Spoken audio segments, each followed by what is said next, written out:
Alright, today we got a heating element and dishwasher we're gonna go ahead and change out. Basically want to depend on the model. This specific GE model, we had to take out these little nuts on the side. Should be only one on each side. That's holding the element down. Okay.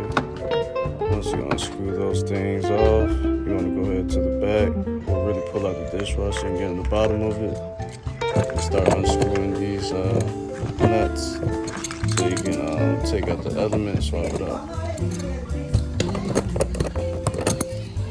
Lefty loosey.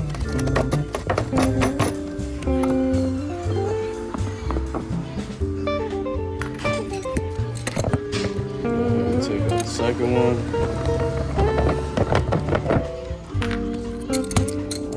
Time to pop in the new guy.